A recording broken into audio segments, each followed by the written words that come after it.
Want to plan your next fishing trip without the hassle? FishingBooker.com is the best way to find and book a fishing charter anywhere in the world. Whether you're chasing trophy fish or just looking for a family day on the water, Fishing Booker makes it simple, fast, and secure. With thousands of experienced guides, verified reviews, and 24/7 customer support, Fishing Booker takes the guesswork out of planning. Visit FishingBooker.com and book your trip today.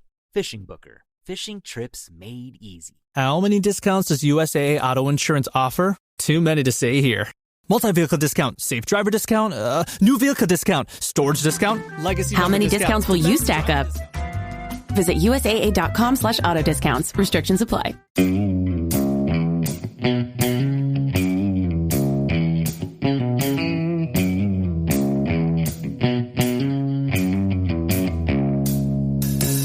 All right, welcome back to the Survival and Basic Badass Podcast, Kevin and Chuck. Well, today we're going to talk about, have you ever heard the expression, hard times make hard men, and then good times make soft men, and then soft men make hard times? It's kind of one of those endless cycles that kind of goes throughout history. And I got to say, my experience looking at history, Kevin, you're a big fan of history, and it does seem to be a recurring cycle. Mm-hmm. It does seem to happen. Now, me and Kevin were talking about this a little bit before when we were planning this, and I think we have varying degrees of which point in the scale that we're at right now. But there's definitely some changes going on in society.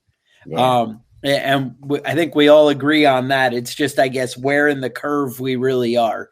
So, as always, it's your kind of thing, and you appreciate the Survival and Basic Badass Podcast. Make sure you like, subscribe, comments, that kind of thing. We always appreciate it. But let's just kind of jump into it. So, one of the big things that always kind of concerns me is our education system. But there's a lot of things going on in society right now that really reflect, I don't know, that have inspired these thoughts for me. I guess that's the answer, have brought concern to me. Basically, we have the schools and things are in crisis. There's right now in 2023, they said there are 50,000 teacher vacancies, but the reason you have vacancies is because the average teacher salary is like $40,000 and you require a master's degree to be a teacher. Right. So you don't have a lot of incentive. You kind of have to do it for the love of it. Mm-hmm. People argue. It costs about $65,000 to get a master's degree. You know, it's not like a low cost thing. And if you have to pay that back, $40,000 a year salary isn't going to do it, you know? No. And that's where it's concerning. And the thing is, that was the deal, is that was the average teacher salary. And it's like, ooh, now I know Kevin's up in New York. They seem to take care of their teachers up there. At least they did when I left. $5,000 a year is the average income for a teacher. Right. Which I legitimately, one of my friend's wives is a teacher here in North Carolina, and she makes $22,000 a year in a public school. Mm-hmm. Yeah. And I'm like, how? That doesn't even make sense like that. And you're going to require a master's degree for that. Really? Mm-hmm. And that now, again, there are people who do it for the love of it, but I feel like, I looked up poverty level, and poverty level, it's average about 30,000 for kind of a family. Mm-hmm. And it varies. I'll throw the stats up for you, but basically in 2025, according to it's on the Health and Human Services website, a family of four, it looks like 32,150 is the poverty line for a family of four.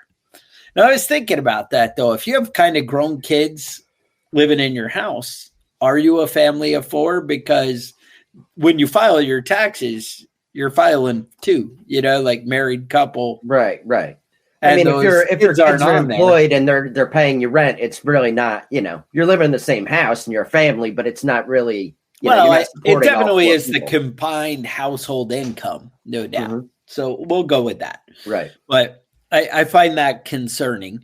But yeah, there is a lot going on. So one, teachers, right? So obviously you're getting people who love doing it, but then clearly we're seeing a shortage. And I got to say, people kind of feel like you're cheating your family if you earn less than your potential, right? Because that money is used to provide for your family. And I feel like it's wrong to but that's kind of me. I mean, I understand I don't need to work and be a slave to the world and work nonstop just so I can have more stuff that I don't need. I don't need 10 accounts for different streaming services. I could probably get by with one or two. And, things like that, right? It all depends what we need out of life. But I got to say, it's really hard in modern times to get by where it's at. Mm-hmm. So that's, I guess, the big debate here. Let's kind of jump into that. First is where are we in the cycle? Now, I feel like right now it's pretty easy to live and get by. And what I mean by that, I know we're all struggling. I know a lot of people. Everyone I know works tons of overtime, has multiple jobs, if they're working. And then the other half of people are not working and whatever. So we're going to kind of jump into that.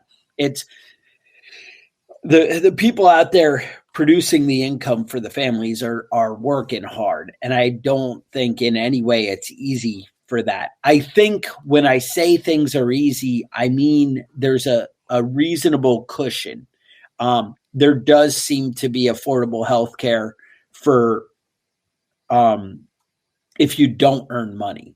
But whereas if you do earn money, healthcare is ridiculous. Then it. Oh, yeah. I mean, healthcare is generally tied to your job. So, as long as you're employed, you'll be okay, right? So And you say if you get cancer and you have a job, right? You go to work, pays for your health care. So when you're going through chemotherapy, you just have to keep working through it. Otherwise, you don't get your health care and you just work harder. So just work right through it. And as you're on death's door, just keep going to work. There you go. Just never stop being a slave, And the longer you're willing to keep fighting to make money for the man, then then it's going to be okay. That's one of the things, though. Like you say, it comes from work, but a huge percentage of your paycheck typically gets taken out for, to pay for your health care. It's not right. It's not You're like still paying it's for free, it. right? Yeah. Like, you make $20 an hour, but we're charging you $180 every 2 weeks, for your health care. And you have a deductible of, Yeah, it's usually $10,000 deductible. Which that realistically, if somebody in your household gets sick, like long-term illness, you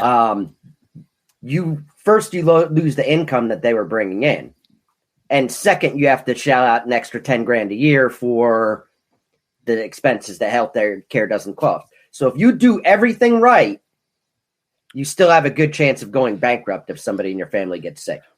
All right.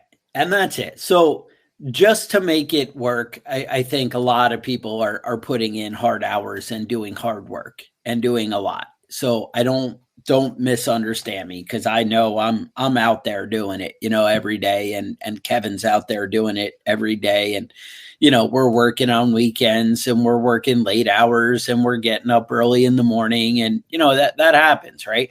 There's no doubt there are people putting in hard time, but then there's like a whole other half of people who are younger who are not putting in the hard time. I have some stats here.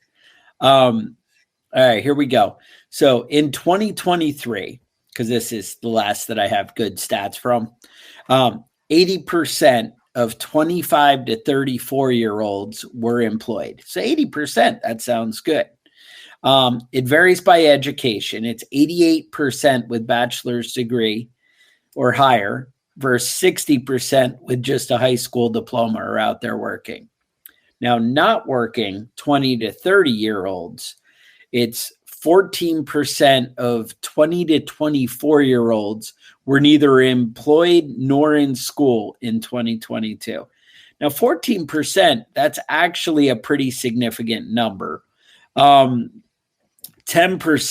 of 18 and 19-year-olds not employing.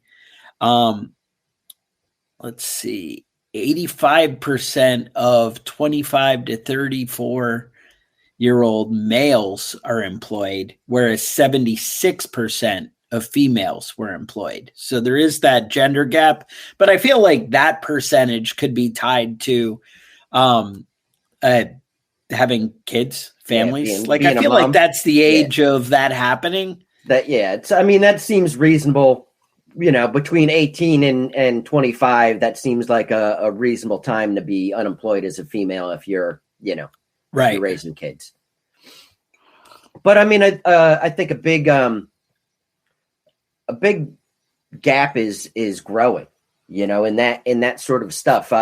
If you work for, say, a gas station or a minimum wage paying type of job, Yeah. I don't want to disparage gas station clerks, but your rent is going up, your cost of living is going up, inflation's going up, grocery prices have gone up 130% in the past 4 years, which is ridiculous.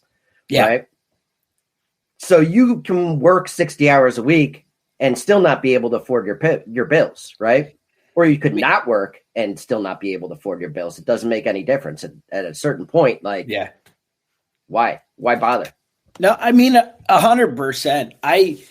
I feel like when I look at the numbers, I'm like, wow, I'm a pretty good earner now. I'm finally making money. Mm-hmm. And it's almost impossible to get through the month without using a credit card and whatever. Mm-hmm. And I have shifted my entire life to, because I started out, if you guys been following this, I used to have a decent amount of credit card debt and made bad choices early on and things like that. People buy stuff they don't need, whatever. And I've shifted my life around and gotten out of that. And it took forever. And I'm getting older. And now I'm finally at the point where I'm like, cool, no credit card debt, no issues. But I also still drive, we have old cars in the driveway, right? The newest car the newest car we have is a 2011. So, right. It's, we're not exactly living the high life. But that's because I'm determined to not have a car payment, because in my mind, I can't afford it. If I have a car payment and full coverage on my car, I need credit cards to live if I live like that. Right. So to me, that's unreasonable. And, society shouldn't be that way. Right. It's hard. It is really hard to make it work. But I also worry about the flip side of that. Is the older generation still going, and then the younger generation is not? And I guess that's where a lot of this worry started from, is are they carrying their share? Is it going to create that really soft times where there's kind of a lot of people sitting around and looking at their phones or, on the internet all day and not really doing something, or not really willing to do a job that's hard work. Right. There's also a lot of stats with health. The younger generation is a lot less healthy, apparently, as far as being able to be employed. Mm-hmm. Yeah. Yeah. And there's a couple of reasons for that. Right. Talk to me. We do a lot of shows on purifying water and securing clean water when it's not coming out of the tap. But, you used to be able to just drink out of a stream. You can't do that now because it's infected. It's full of viruses, giardia. It's full of human waste. Right. I just read a news article about the Hudson River, which is, just a few miles from here. And they find human feces in it everywhere they sample, just because people don't clean out their septic tanks and it washes out there. Right. also full of PFOAs, which is forever chemicals, right? Which is in almost everybody's drinking water. Well, especially since we're all drinking out of plastic bottles, right? Right, causes severe. Well, that's a whole different thing. PFOAs causes like severe health issues, and you've got it in you. 97% of people tested have PFOAs in their bloodstream. So now, what is that then? I was thinking the plastic bottle stuff, obviously I'm wrong. So PFOAs is it's a forever chemical developed by DuPont, and they just dumped it because there were no regulations about it. So they just dumped it wherever they wanted to, and nobody did anything about it until it was too late, and they realized, it's causing like severe kidney damage, liver damage, cancer, facial deformities in babies, like all sorts of awful shit. That is awful. It's in you. You've got it. You're poisoned with it. How much you got in your bloodstream, I don't know. But I mean, it's not good. Right. And then also, like you said, microplastics. It's in drinking water, whether you get it out of a tap or out of a bottle. Right. It's more likely in the bottle. Bottle, but yeah. Microplastics. And what does that do? Well, there's not a lot of research on what exactly that does because everybody has it in them. So there's no like control group. You can't test it. Yeah. There is a significant data that suggests that possibly it's causing like lead. When you get lead in your body, what it does is it clogs up receptors in your brain and causes your brain chemicals the chemicals in your brain to not be balanced properly. Microplastics do the same thing, but it seems like it's causing issues with development as far as like physical and sexual development. And there's a correlation between microplastics and the shrinking of the human taint. Ooh, that's right. I said that isn't good, the Kevin. space between your balls and your butthole is getting smaller.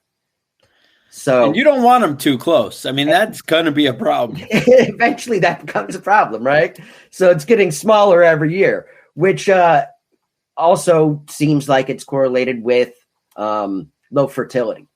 And you say, why aren't kids having babies today? Well, maybe they're not low able fertility. To, Yeah, maybe they're trying. Because we filled all the water, all the waterways with microplastics. And it's in your food too, so don't worry about it. It's not like get your water and you'll be all right. It's everywhere. But I feel like the percentage of boys getting pregnant is higher than it used to be. So it does seem like that's changed.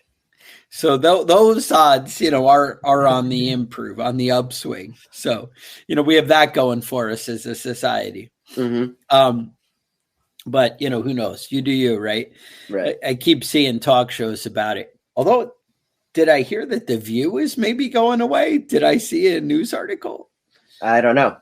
I when I was in the Navy years ago, I used to watch The View because I would get out of work, in the morning after PT, go get showered, changed, and go back to work.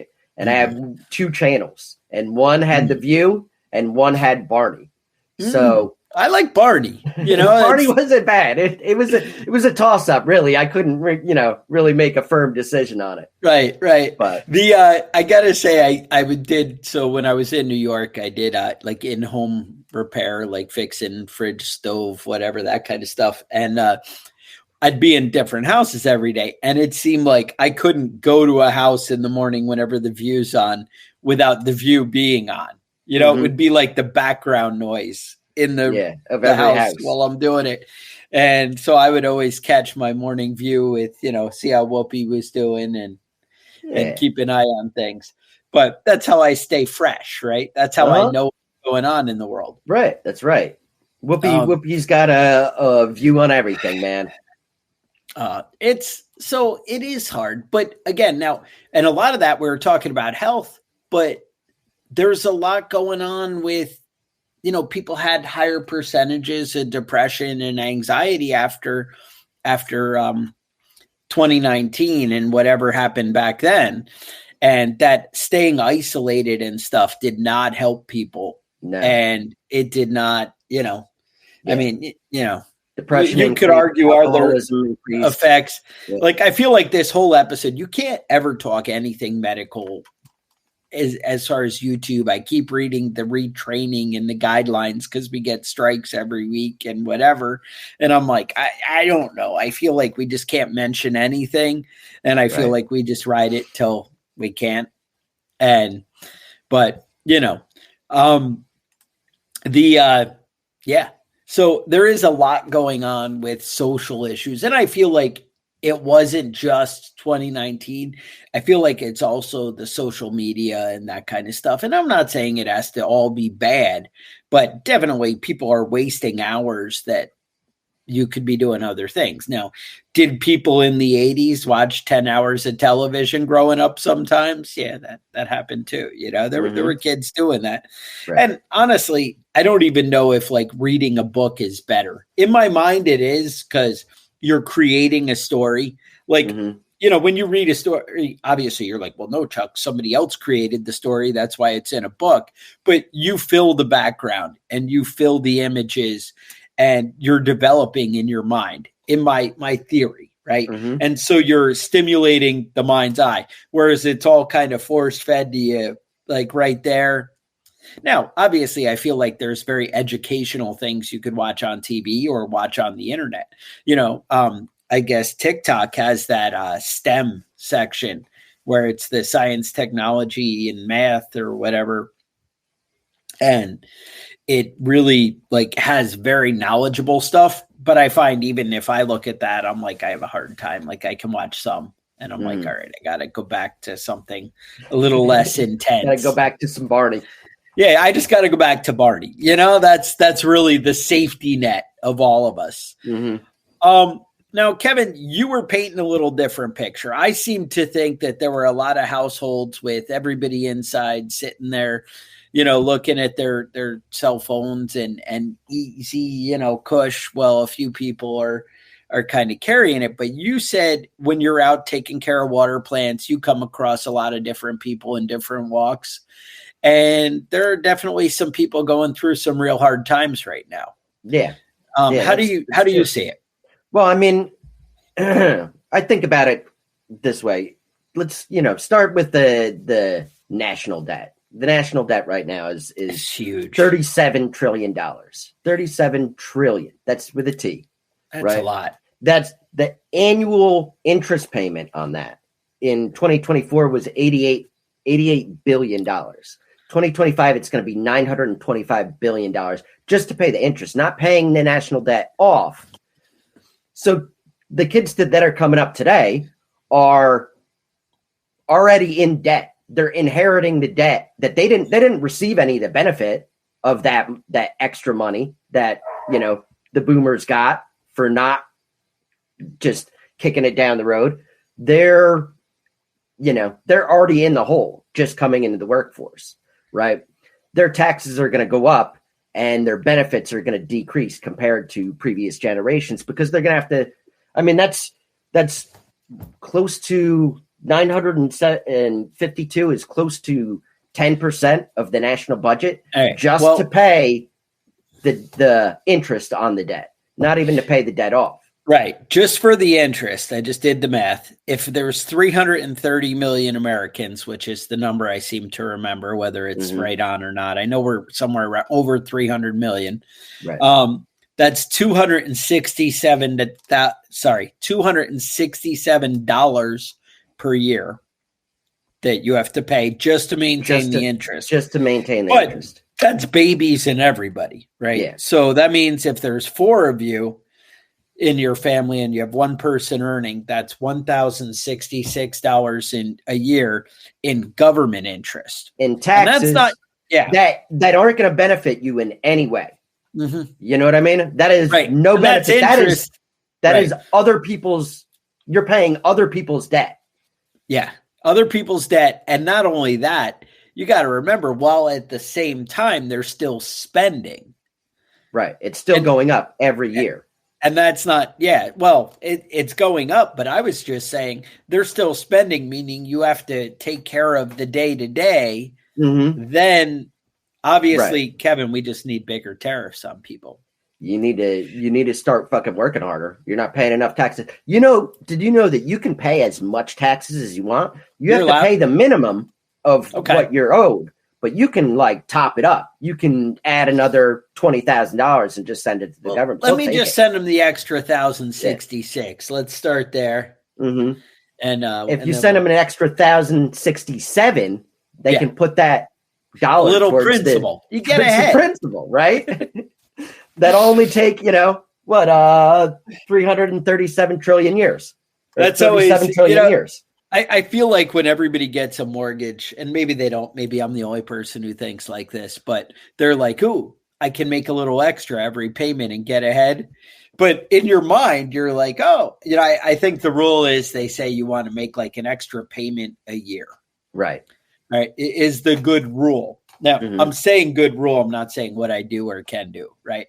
So then I was like, well, let's just make it an extra $200 a payment. And now I'm like, let's just make it $50 this month.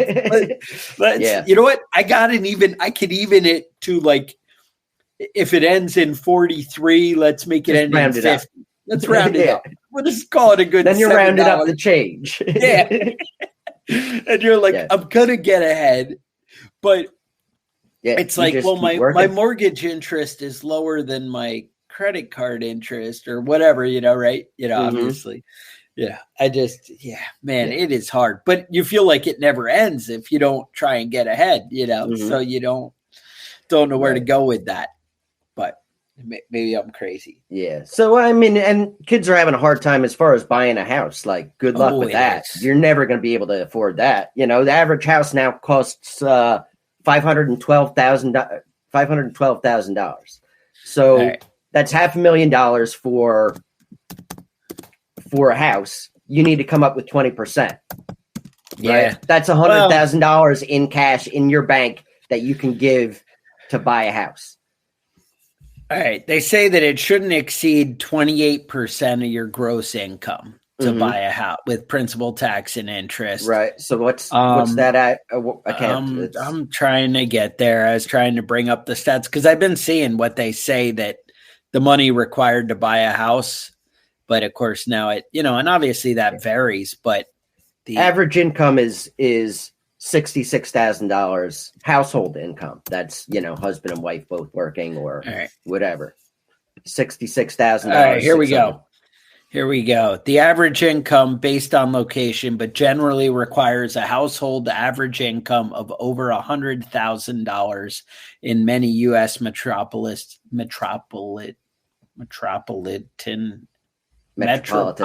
There you areas. Go. Words are hard. Kevin, there was a lot of letters in there. I didn't know what to do, but yeah. So, all right, you got to make $100,000 a year if you want to buy a house. And average house. I know a lot of people making $100,000 a year wu probably couldn't afford to buy a house, and because car payments are like $700 or whatever, that's. Yeah, and the average income is $66,000. So the average person can't afford the average house. That's like right. That's how it works out. So it is what it is as far as like work harder, right? Work harder. Meanwhile, people are getting laid off of the jobs. AI is taking their jobs. So what are you going to do? Right. Well, and that's one of the things. Like, I mean, you see cool guys like Mike Rowe or something. I think he's got a lot of important things to say, honestly, and brings awareness to stuff. But, we do such a bad job of encouraging the trades and things like that. Those are the jobs that are going to go away slower with AI than other stuff, right? You're still going to need people to wire stuff up, right? Like electricians or plumbers to run that physical plumbing. I feel like it's intricate that AI is going to take a long time before they can get there with the plumbing. Although technology is changing all the time. Have you seen these, the Japanese have a robot that's like the Terminator 3, whatever one, the guy that could change shape stuff. Yeah, they're already there. They're like, we do it with magnetic metal and it can change to what it.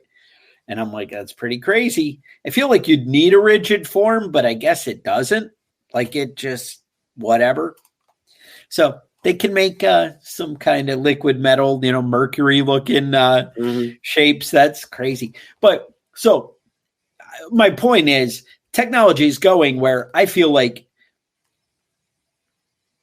people won't have to physically do plumbing, that we'll be able to change something in the future. But in my mind, it's still 20, 30 years away. Maybe it's not, because, man, the world is shifting all the time. And what I mean is, no, you probably won't have AI or robots working out plumbing, drilling holes through 2x4s and snaking wires. I'm saying something might change in how we get it, how we approach it. And it could just be very different. Right. And you don't have to pay, have $55,000 worth of debt for going to college for a degree that you might not be able to use, And that's what I'm worried about is, like, right now, people are they're actually teaching skills that are going to be gone by the time that you finish your 4-year degree. Right. And it's like, that was kind of a bad choice. And hopefully people realistically, it's kind of a bad choice to give a $50,000 loan to an 18-year-old, That's a bad choice. That's a bad choice? Yeah, it's a bad choice, because if I was 22-year-old and I owed $50,000 of debt for a degree that I can't use, I'm not going to pay that back. You made a bad financial decision. Yeah, you need to learn your lesson. You made a bad decision by loaning me that money. You took that loan and you're responsible. Isn't that the adult answer? At 18, you're responsible? You made a lot of good choices at 18, didn't you? That has ever been responsible. I don't know. I seem to remember paying for 18 more years of a life based on decisions that I made when I was 17 or 18. And maybe it wasn't the best play, like, at the time. Like, I could have waited till a more efficient time, right, to do that. But, what are you going to do, right? That's right. That's right. That's all going down the crapper, buddy. I don't know. It's an ugly world. But, yeah, so I feel like the schools aren't preparing, right, as well as they could for the world. And I feel like that was always the case. I think that, like, if you were taking marketing classes, they were teaching, like, traditional ways. And I think you get that. Like, people say, well, a 4-year degree, it doesn't matter what your degree was in. The fact that you were able to follow through and complete something has value. And I think that does. I think, and the fact that you were able to pay for it, but the problem is most people didn't pay for it, says something about you, that you were able to organize without maybe mom and dad just paying for it. I mean, I guess that's something that happens, but it doesn't really show accomplishment on your part. It shows that maybe your parents made good financial decisions, and hopefully some of that rubbed off on you. How about we take it like that, Kevin? All right. Mom and dad, like, they used to, when you got a credit score, it would be based, I know when I was a kid, it was based on your parents' credit score kind of thing. Until you made. But, like, your starting point was kind of based on your parents. And if your parents had a really crappy score, it affected how yours was going to be, even if you hadn't made bad decisions yet. Right. So you're already kind of handicapped by having poor parents. Right. 100%. So it's something, your parents made good decisions. So, I don't know. It just is crazy how, but let's shape it a little bit more. So if everything is kind of easy, nobody's working, yet we don't have money to pay for anything. I know I go to the grocery store and I'm like, oh my God, I just got wiped out.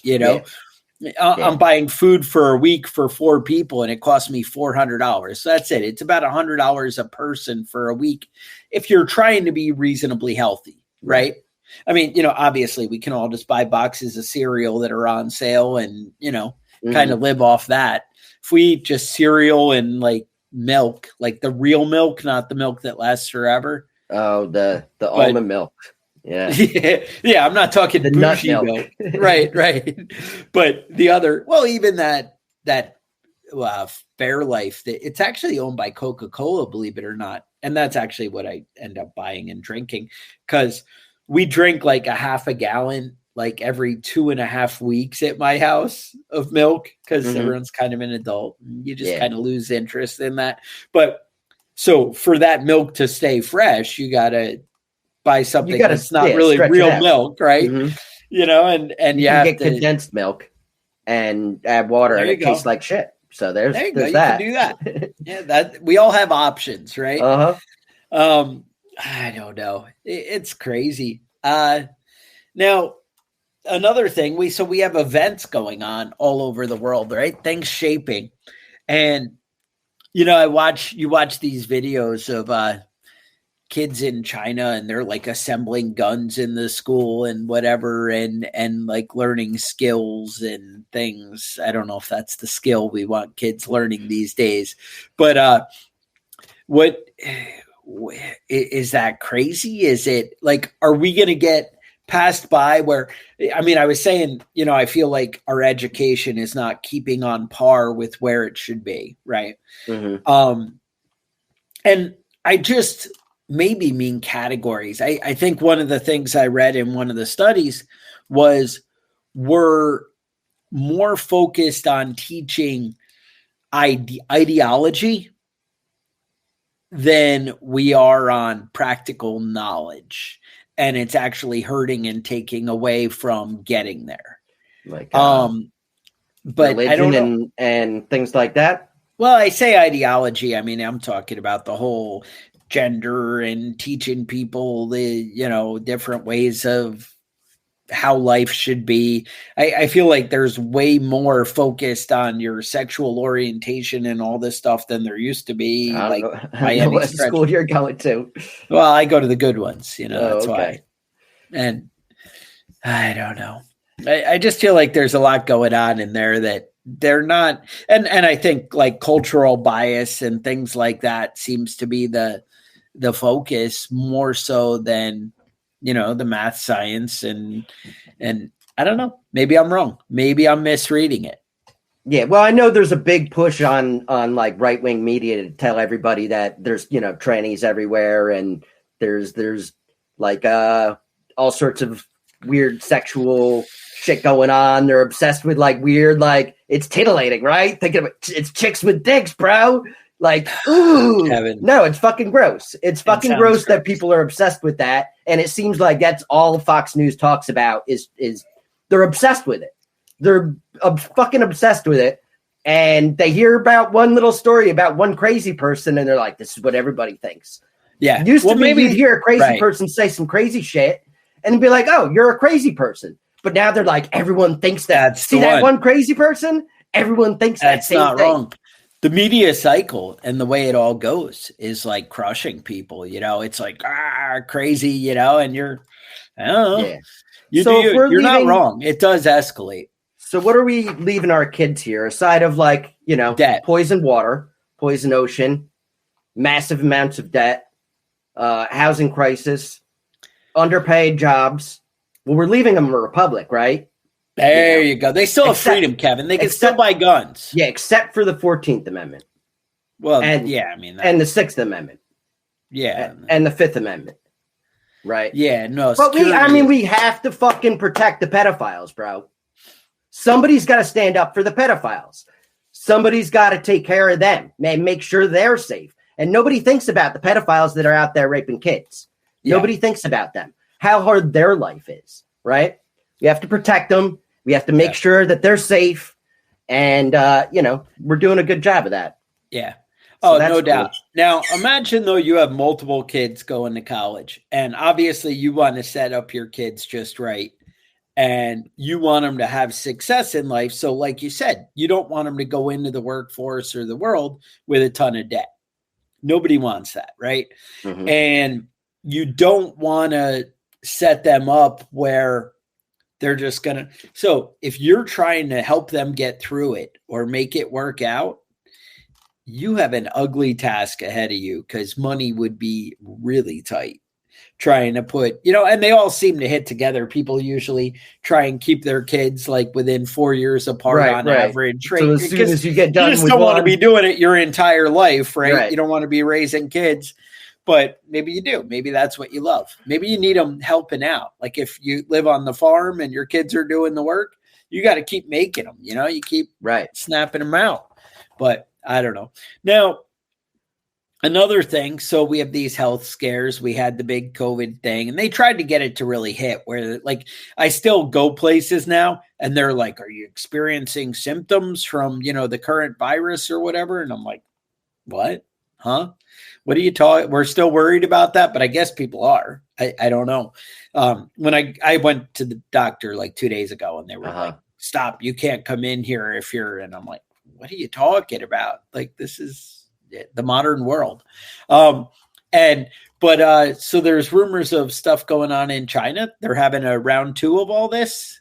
I didn't hear about it. I mean, I vaguely heard something about it, but I guess there's something going on. I mean, bro, anytime you're in a society where you're like eating fucking bats and monkeys and shit, like stuff happens. You know what I mean? Like stuff happens, bro. Well, they always seem to have like, remember they had the swine flu and all the, like they have such a dense population that anything kind of it just goes crazy over there. And, that kind of stuff. It really can be a lot of stress. But you don't know, I mean, that's supposedly right. Why we have, all those organizations, our government, the world government seems to have different organizations that worry about these things. But I feel like, how much can we trust them? I don't know. I just don't know. Right. Yeah. I feel like sometimes we get good news, sometimes we don't. And you just have to kind of move in faith that, well, it's going to be okay. All you can do is take care of your, self and take care of your own family, take your vitamins, whatever. But what vitamins are right this week? I have no idea. I'm not that guy because that changes on the regular as well, But. Yeah, I there's a weird thing with diseases though, because if there's a high mortality rate, what was it? The NH3. I can't remember exactly what the virus was, but it was like a 70% of the people that contracted it died. And so it just died out. You know what I mean? Like you can't spread it if everyone's dying, right? Right. COVID had a 1% fatality rate, which that's why it was able to spread through the whole world, because most of the people survived it and were able to pass it on to the next. I think one of the big factors too is how long do you have before symptoms and things like that, so if you have like, what is it? They call it an incubation period, right? Right. You can be spreading it for a week before you even know you're sick. And that's where you kind of get into real danger. And then but there's a lot of factors, and I don't know. I feel like that episode would never make it on the internet if we dug deep into how, those things spread. I need to probably bring in some doctors. We get like mass harassment for guests every day. Like, dude, I get asked, hey, will you take this person? And it's weird. Like, I just got one that they're like, oh, look, they were on all these, famous talk shows, and, they were all shows I recognized, and I watched, and I was like, yeah, it's too boring. I can't do that. I can't bring, that on my show, and I'm too protective, but maybe we need some outside insight. Somebody was just asking me about gas masks, and one of our big sponsors is a gas mask provider kind of thing. I'll put them in the show notes, but the thing is, I think I need to bring them on to talk about it, because turns out I don't know what really works and what's effective and whatever. And I'm not the authority to tell somebody, but I think they're maybe the guest I need to bring in so we can get to the bottom of it. Because Kevin, then you can be protected from all these things. That's the beauty of it. I don't know. So if you guys have show ideas, concerns, want to tell us about the state of everything in the world, we would be happy to hear about it in the comments, or you can email us at preppingbadass@gmail.com. Yeah, we do actually read your emails if you send us an email. We're pretty good about it. We take a few days sometimes to get back, but who doesn't really? That's what I say. So anyway, I would say with that, I'd say stay safe, and we will talk to you guys next week.